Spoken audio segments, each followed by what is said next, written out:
Já přijdu za ní a to řeknu. I am transparent before God and before her. Já se snažím být transparentní mezi ní a mnou. I'm accountable A já jsem jí zodpovědný. before God and with Před her. Bohem. And it pleases the Lord A to se líbí Bohu. because you block the devil away. Protože tímhle blokuješ ďábla. I want to thank God. Chci poděkovat Bohu. And I want to say to you, we come up here to bless you. A my přicházíme, aby jsme vám byli požehnáni. I was told that there is those who have just got married. Let me see those to be blessed. Hands up. Pozvedněte ruce vy, kteří chcete být, nebo budete dneska Let me see the couples. Let me see the couples. Nejsou ty páry, které budou Let's dnes give God požehnáni. thanks for you. We give My God za vás thanks. děkujeme Bohu. And I want to assure you that you will be blessed. A já vám chci ukázat, že budete požehnáni. But I also want to remind the couples that were married before you. Ale chci připomenout manželským párům, kteří byli, se vzali před vámi. You will be blessed as well. Vy budete požehnáni taky. And for the young people who are behind, the singles who are waiting to get married, you will be blessed. Ale vy, mladí, nebo vy, kteří ještě nemáte partnera nebo manželku a nejste v manželství, i vy budete dnes požehnáni. In life, everything you buy or you got, it comes with a manual. V dnešní době cokoliv si koupíš, přijde k tobě s takovým tím, With a manual. s tím manuálem, jak se to používá. The only thing that don't come with a manual is your marriage. A jediný, co k tobě nepřijde s takovým tím manuálem, jak se to používá, je tvé manželství. And everything else you have to take a test and pass. A to ostatní je to, aby si udělal test, aby si prošel testem. And after that you get a certificate. A potom dostaneš certifikát. The only thing that you do not have to study for is a marriage and you get a certificate. It's a marriage. You get a certificate. A i na manželství dostaneš certifikát. Many things you have to pass to get a certificate. A jediné, kde dostaneš certifikát, ještě předtím, než projdeš testem, je manželství. But some of you have married, you got certificate, but you haven't passed. Ale někteří z vás máte certifikát manželství, ale ještě jste neprošli testem. So today we want to try and help you. Ale dneska se budeme snažit vám pomoct. We can bless you, My vám můžeme požehnat, but your problem will still be there. ale váš problém tam může zůstat a může tam stále být. You have to know what God gives you. Vy potřebujete vědět, co Bůh vám dává, abyste si toho mohli vážit. So you can protect it. Abyste to mohli chránit. And I'm going to share with you what the Lord puts on my heart. A já s vámi chci sdílet to, co Bůh vložil na mé srdce. Marriage is a, Protože manželství je dar. and I want to tell you, it is the greatest gift that God has given. A to je to ten největší dar, který Bůh vůbec dal. When God created man, He puts His Spirit in him. Když Bůh stvořil muže, on vložil svého ducha do něj. And from there He went on and He created man and women and became married. A potom on vzal a stvořil ženu a potom z toho muže a ženu stvořil manželství. You need to know what you got. Ty potřebuješ vědět, co máš. If you don't know what you have, Pokud nebudeš vědět to, co máš, you would not appreciate it. tak si toho nebudeš vážit. Some of you say, I do. Někteří řeknou ano. When you come before the altar, you say, I do. Někteří z vás přijdete sem za chvíli a řeknete ano. And in 1 month, A za měsíc, in 1 year, za rok you want to say, I don't anymore. a řekneš za měsíc, za rok už ne. Because when you say, I do, Protože ve chvíli, kdy říkáš ano, the devil draw close to you. v tu chvíli se k tobě ďábel přiblíží. Because he hates marriage. Protože on nenávidí manželství. Because marriage is about God. Protože manželství je o Bohu. You say, I do. Ty řekneš ano. And next thing you know, you're crying. A hned zápětí pláčeš. And you want to be undone. A chceš to ukončit. You see, marriage is meant to be enjoyed. Manželství je stvořeno Bohem, aby si byl plné radosti v tom manželství. Not to be. Aby si se v něm radoval a ne neradoval. So I'm going to tell you about my marriage. Chci vám trošičku říct něco o svém manželství. You see, marriage is a God-ordained covenant. Manželství je něco, co Bůh si vybral jako smlouvu. Relationship between a man and a woman. Je to vztah mezi mužem a ženou. It's a covenant between you and God. Je to smlouva mezi vámi a Bohem. It is a film. It is. Thank you. Testimony. That's okay. The devil is a liar. To je v pořádku, ďábel je lhář. Yes. You see, the devil don't want us to actually enjoy this. Ďábel nechce, aby jsme si to užili. So marriage is a God-ordained covenant relationship between God and man.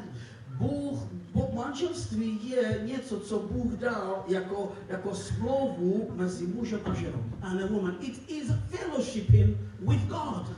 Je to vztah, kdy ti dva mají vztah s Bohem. In Genesis 1:22 and 28 we see that. Genesis 1:28 to tam vidíme. God created man in his own image. Takže Bůh stvořil člověka na svůj obraz. In the image of God created stvořil ho ke svému obrazu. Male and female. Mu stvořil je jako muže a ženu. He created them. Stvořil je. And listen to that. And also in verse 28, God blessed them. A Bůh jim požehnal and said unto them, a řekl jim, be fruitful and multiply. Buďte, neste ovoce a množte se. Marriage is a great mystery. Manželství obsahuje to jedno z největších tajemství. And it is the greatest ministry on the earth. A je to ta největší služba na této zemi. Because marriage was given to procreate. Protože manželství bylo, aby procreate. Explain that.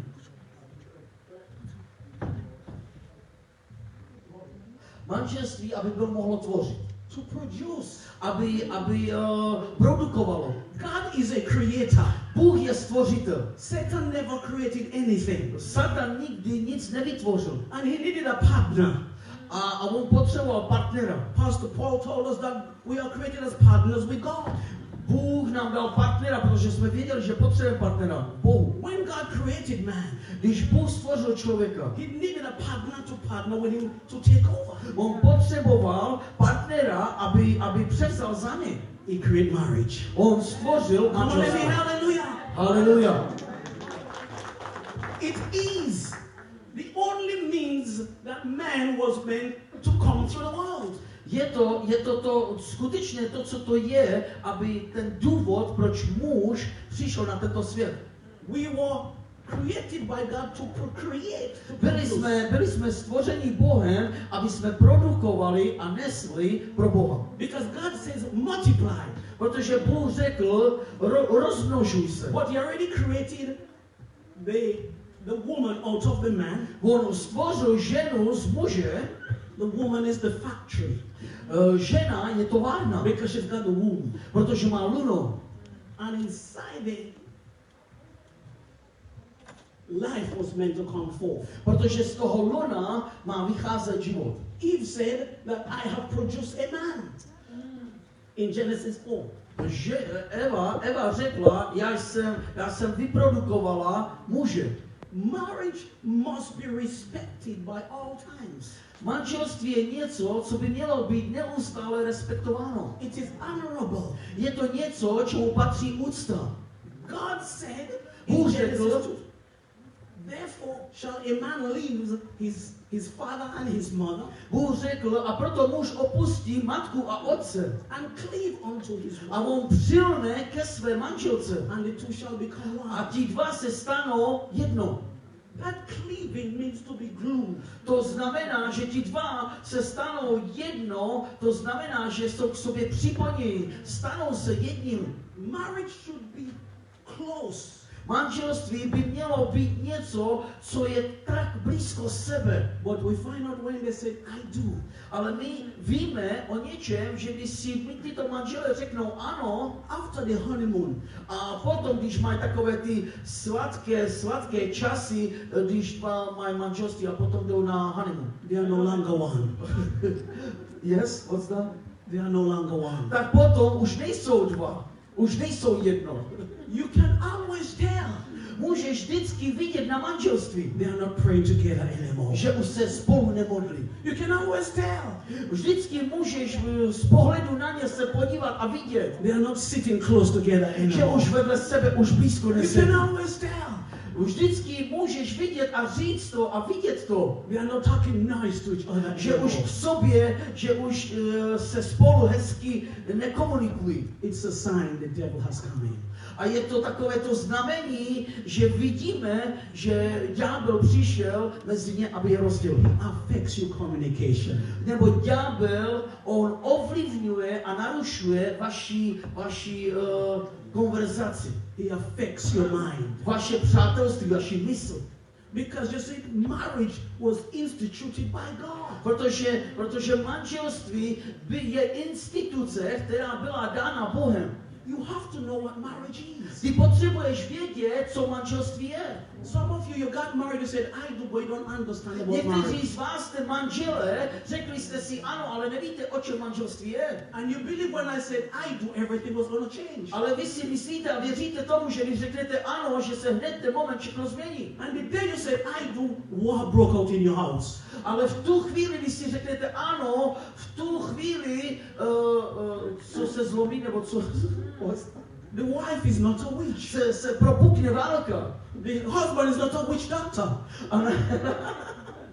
What did you say? The wife is not a witch.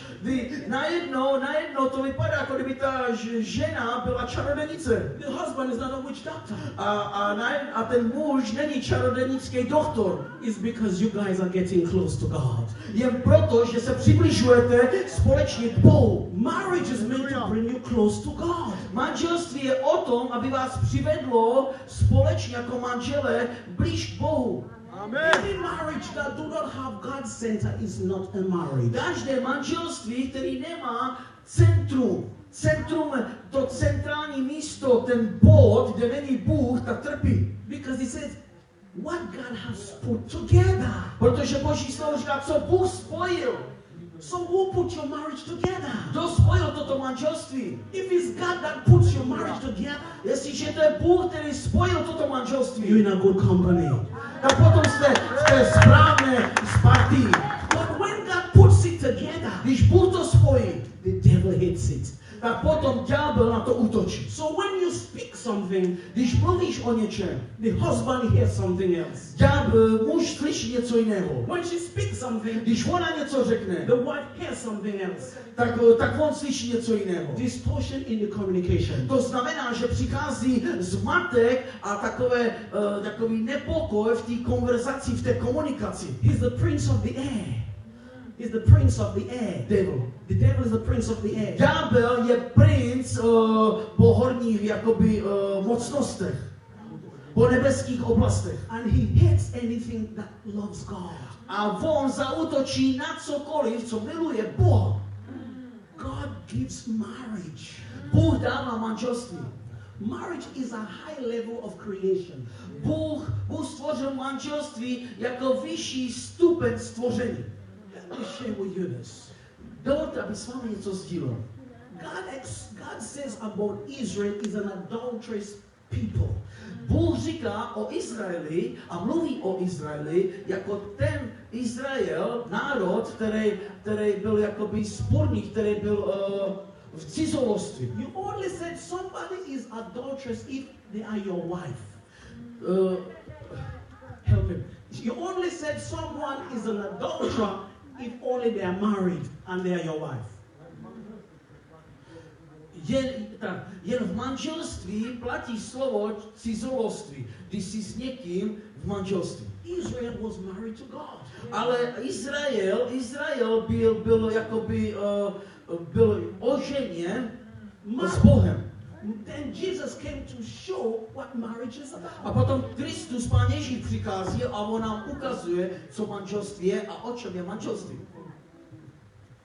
The Father referred to Israel as an adulterous people.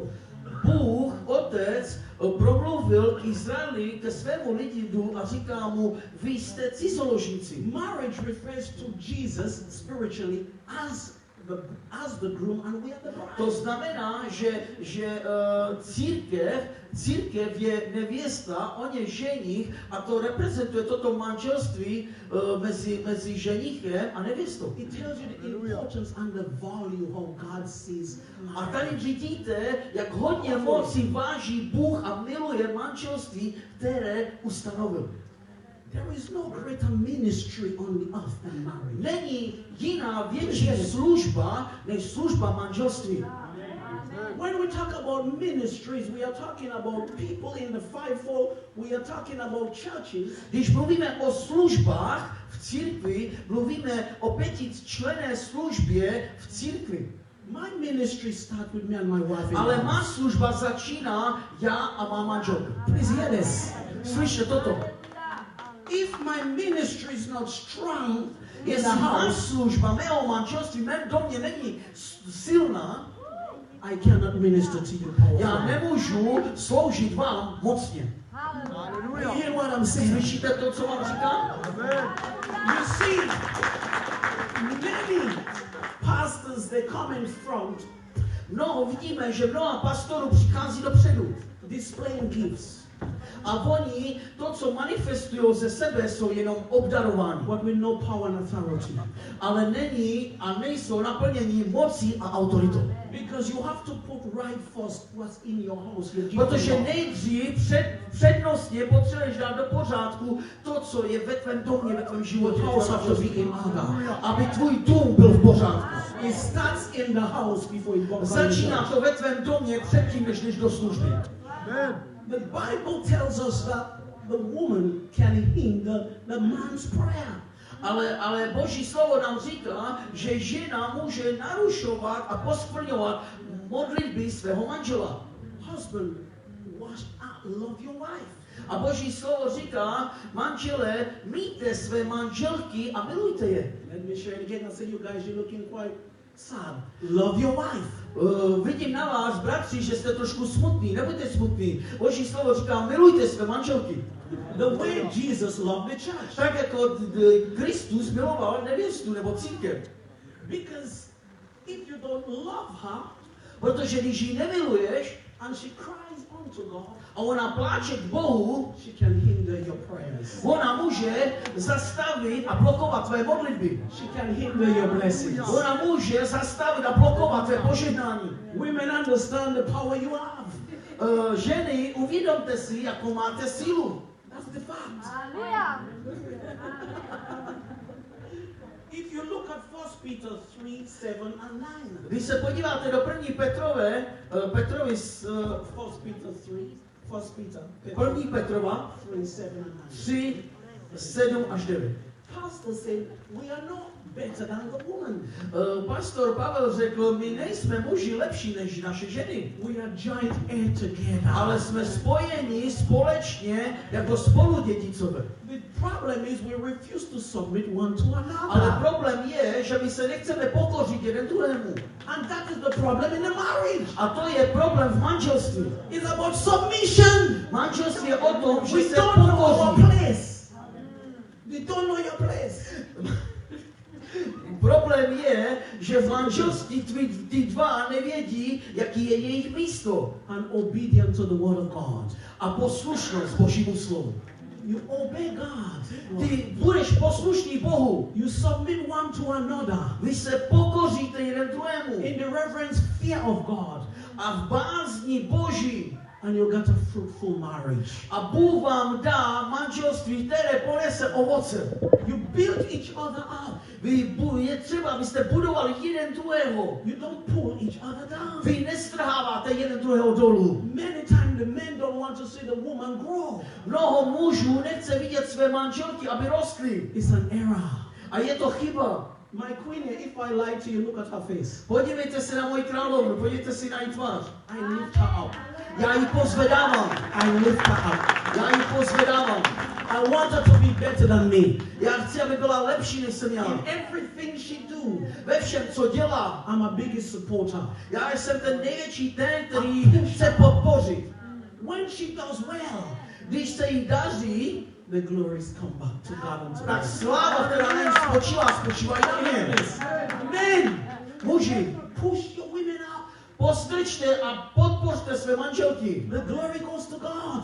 A ta sláva patří Bohu. And it comes back to you. A potom ta sláva se stoupí na tebe. Women, Ženy, push your men out. pozbuďte a pozvedněte své muže nahoru. Women do well.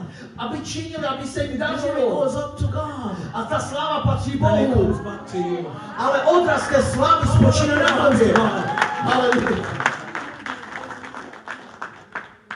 You see, the devil don't want us to walk in harmony and in unity. Ďábel nechce, aby jsme chodili v jednotě a v takovém tom té souhře. God is such a wise God. Bůh je velmi moudrý Bůh. He never let Adam be by himself. Bůh nedovolí, aby někdo byl sám. The devil will take advantage. Ale ďábel může jakoby to využít. The Bible says we two can agree. Boží slovo říká, tam, kde dva se shodnou na čemkoliv. The Lord told me when my wife and myself come in agreement, Bůh mi řekl, že kdykoliv já a má manželka se shodneme na čemkoliv, we can achieve anything we want. dokážeme cokoliv, jakýmkoliv směrem nás Bůh vezme. I don't think you hear me. Já si myslím, že mě teď neposloucháte. Marriage is about coming in agreement Manželství je o tom, že ty dva jsou v jednotě. to achieve your dreams. Aby společně, To achieve your aby purpose. společně jste dosáhli vaše sny Without a váš hindrance from the devil. původ. Ale nedovolte ďáblovi, aby to narušil. If you understand me, you say hallelujah. Pokud tomu rozumíte, řekněte haleluja. Because God cannot go back on his word. Protože Bůh nepůjde proti svému slovu. He created marriages for us. On stvořil manželství na této zemi. The Father is one with the Son. Otec je jedno se svým synem. If I am by myself, I když já budu sám, I can only come in agreement with the word of God. já se můžu zjednotit s Božím slovem. The devil looking for legal rights Ale ďábel hledá takovýto legální právo, aby mohl ničit. to block my life. Aby zablokoval můj život. But when God gives me a wife, Ale když Bůh mi dá and ženu I come in agreement with her, a já se s ní son of God. chci ještě jednou poděkovat za Božího muže. For you who are here today, you are blessed. To, že jste tu dnes, to je pro vás požehnání. There will not be no divorce in your life. Ve vašem životě nebude žádný There rozvod. will not be no separation in your Nebude life. žádné rozdělení ve vašem The devil will životě. not take advantage in your life. Ďábel nebude dělat si, co chce v vašem He životě. had done it before, On to dělal předtím, but he cannot do it again. ale on to nemůže činit už nadále. The information that we're giving you Ty informace, které vám dnes dáváme, is to empower you, jsou informace, aby vás zmocnili, abyste byli mocní. so he don't take advantage over you. Aby ďábel si nemohl dělat ve vašem manželství, co chce. Your marriage is a God-given gift to you. Your marriage is a God-given gift to Tvoje you. manželství je tvůj dar od Boha, který ti Bůh dal. To stand with God. Aby si stál a stáli jste s Bohem. It takes two individuals. Help him. Dva jednotlivci, It takes a man and a woman, je třeba muže a ženy, and he makes them into a husband and a wife. aby Change z them. nich učinil manželstvo. And they become one. A toto manželství se stane jedno. How can two become one? Jak dva se můžou stát jedno? You can only do that when you are in God. It's a mystery. Může se to stát jen tehdy, když pozveš do toho manželství Boha a v Bohu jste jedno. They are no more individual. Už to manželství, kde uprostřed je samotný Bůh mezi vámi, už není dva. When they submit to God, Když se tyto dva pokoří Bohu, it's no more me, už není už já, it's no more her, už není už více ona, it is us, it's we. ale jsme to my. Je to jedno. Some of you said, I do, but you're standing by yourself. Někteří z vás říkáte ano, ale každý stojí sám. Everything is about you. Ale všechno je o tobě. When you get your wages, Když dostaneš výplatu, it's my wages. je to moje výplata. It's my money. Jsou to moje peníze. It's my car. Je to moje auto. It's my house. Je to můj dům. It should have been our wages. Ale měly by to být vaše peníze. Our car. Naše auto. Our house. Náš dům. That is the oneness of God. A to je ta jednota v Bohu. You have to know what you got. Ty potřebuješ vědět to, co máš. When you give your life to God, Když dáš svůj život Bohu and you are married, a jsi v manželství, you are no more in the kingdom of the world. už nejsi nadále v království tady toho světa. You are representing God's kingdom. Ale reprezentuješ Boží království. You are full of power. A jsi plný moci. You dress different. Ty se jinak oblékáš. And please, some of you will hate me. A někteří z vás mě možná budete nenávidět. You may even stone me. Možná mě ukamenujete. But I have to tell you the truth. Ale řeknu vám pravdu. When you were single, Když jsi byl sám, you dressed to impress.